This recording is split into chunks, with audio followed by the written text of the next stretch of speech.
people, good morning. No, it's not good morning na. It's afternoon. Pero today is Monday and it's October. October 2. October 2. Yeah, it's October now, but we're still here in Turkey pa rin. You know why? Because basta, yun lang. And then my baby loves is eating again. What did you eat? What are you eating? What is that? Don't remove your socks now. It's cold. Alam nyo, ano ngayon? Kahapon, ulan siya. Yung alam nyo, inday-inday na ulan. Tawag yun sa Bisaya, inday-inday na ulan. Na walang tigil ba? Kahit paano siya, uulan, tapos kunti lang, tapos babagsak na naman, kunti na naman, yung ganun. Tapos walang tigil. Kasi linggo pala, kahapon linggo, kasi Monday ngayon. Ganyan. Nung isang araw nga, yung umulan lang, merong ice. Sabi ko na yun eh. So ayan, nagsisibagsakan na yung mga, ayan, yung mga nalaya na siya ba kay paano naman pa-winter na, palamig na. So dito sa Turkey 4 types of season. 4 types of season. May summer, tama ba ko? Ayan, nasa Turkish ang naano ko eh. Sunbahar, spring, summer, autumn, and then winter. Tama ba? Basta tama eh siguro yun. Hindi ko alam ba sa Tagalog. Ulan init. Ulan init. Nasa yun, 4 na So ngayon, it's autumn. Autumn ba? Uy, baka mali na naman ako. Hindi kasi ako marunong eh. Ang hirap. Hindi ako Turkish ang alam ko. May sunbahar. Di ba? May bulutlo. Hindi. Ang tawag nga. So, ito siya. In December, January and February kay winter. Yan. Tapos pag naman March, April, May are months for spring. Siya ba? English taday. June, July and August are summer. So September and October, November mag-fall na ng mga yung mga fall? Yung tagak, mahulog na yung mahulog, matatagak, Tagalog pa more. Na yung mga dahon ng alaya, ayan, na na yan, Tagalog, nahulog. Basta na siya. Basta yan times na yan na, katulad ngayon, till November. So, sa ko, sabi ko nga kay dati, diba kusina naman tayo. Ang aga ngayon, parang maglamig. Siguro, hindi ako sure. Kaya sabi ni Dudong, pagpunta tayo ng airport, lang ako, yung mga normal na shorts lang daw kasi mainit ko na. Kung makapag-shorts ka pa kaya ng pabiyahe, dito sa ngayon, parang maaga yung ba?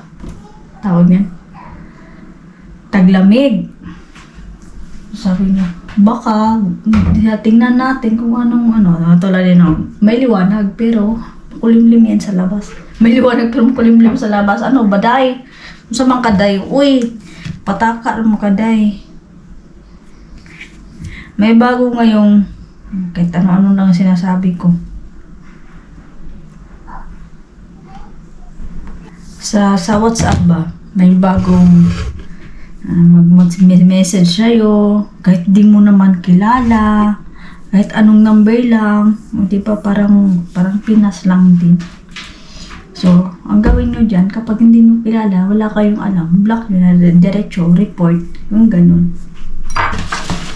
Siya.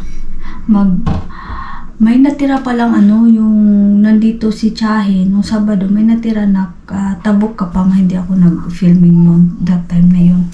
Nag-market day kami, and then, yung market day, yung tabo dito in Bisaya, or sa English, yung parang, market day niya dito, sa tawag dito is bazaar or bazaar, yung ganun.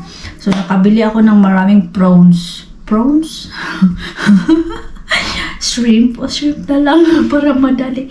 Basta pasayan sa Bisaya. And sabi ko nga kay Dudong din, kasi malapit naman din yung birthday ko, char. Mga within a week or basta mga 2 weeks from now. 2 weeks from now. Yes. Kasi bago ako uwi ng Pinas, dito ako mag-birthday. Yan. Siyempre, basta malalaman nyo din yan soon. But, this vlog is, makikita nyo to for November na. So, I'm very sorry. Kasi sinadya ko talaga siya. Dahil may mga... Basta, yun na yun. Isinadya kong kay Madam Elise, pasensya ka na, Madam, ha? Dahil, sinadya ko talaga siya. For only one reason lang yan, pero hindi ko dapat sabihin. Basta yun na yun. And then, may isa pa. Hindi naman ito, anong vlog natin ngayon, hindi as in na konti lang to. Ano lang, for the chika-chika lang tayo today. Pero mag-correct ko Bisaya kayong dako. So, magbuot ka. Buot ka, Bisaya ko.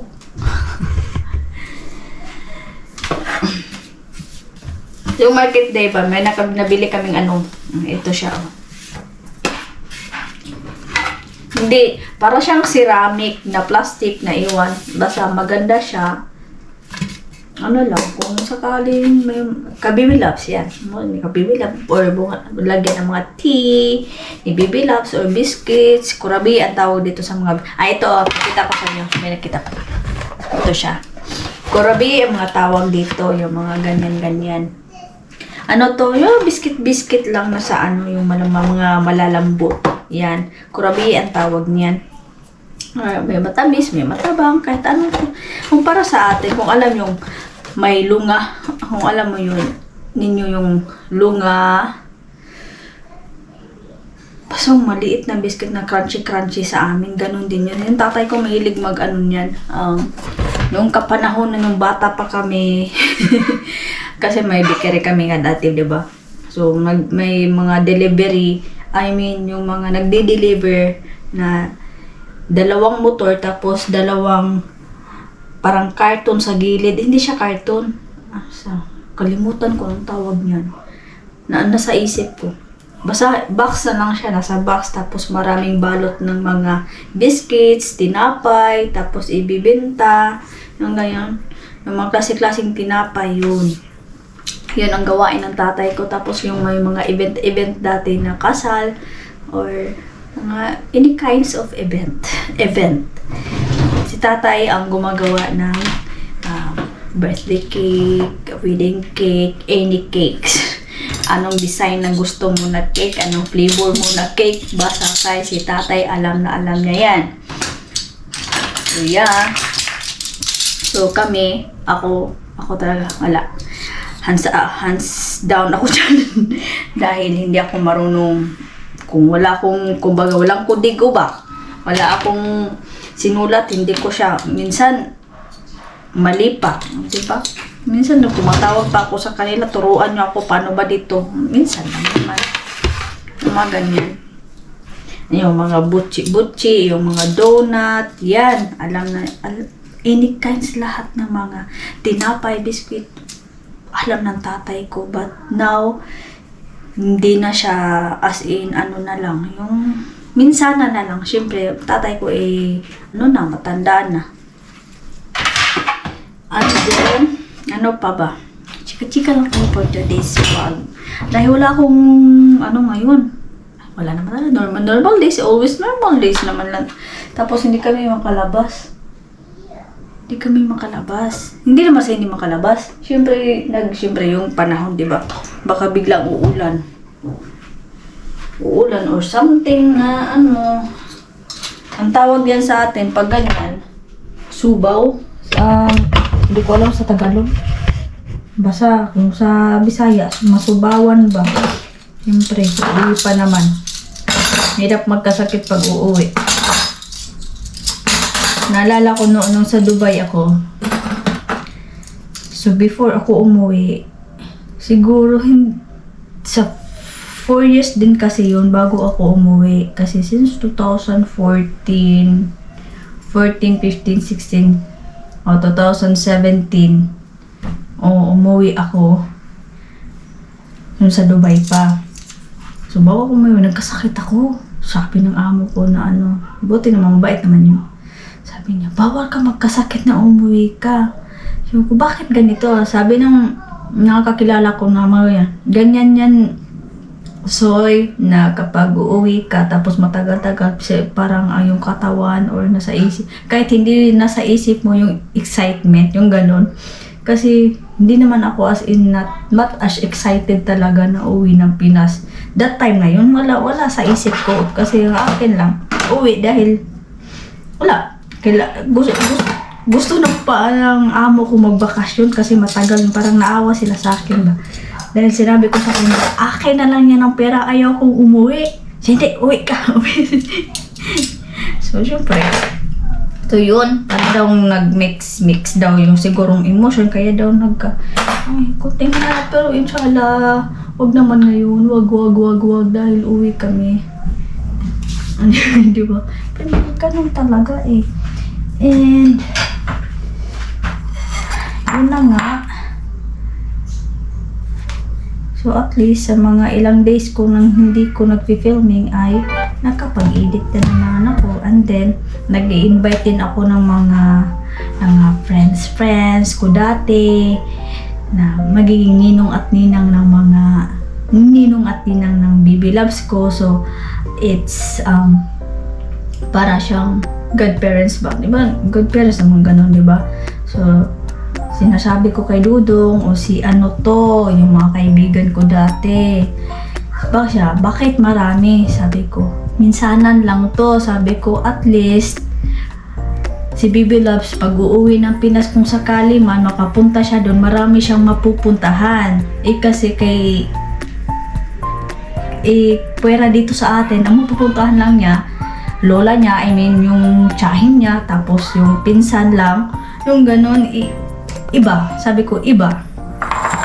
But yes, maybe this week yata din.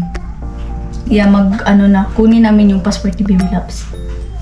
And then, sa sunod siguro pagbalik namin, din ako ng visa ko or Schengen visa ko. Tingnan natin mga kasunod na kabanata. So, yan guys. That's all for today's vlog na ako. No? Okay. Kahit kunti-kunti lang update lang tayo for today's. Hi! Sana yung panahon din this week, maganda siya dahil may yun nga, kuha ng passport ni Baby Loves, kailangan nandun kami. So yeah, we will update you soon. So bye for now. Thank you for always watching. Philippine Living Istanbul Tia, and have blessed Monday to everyone.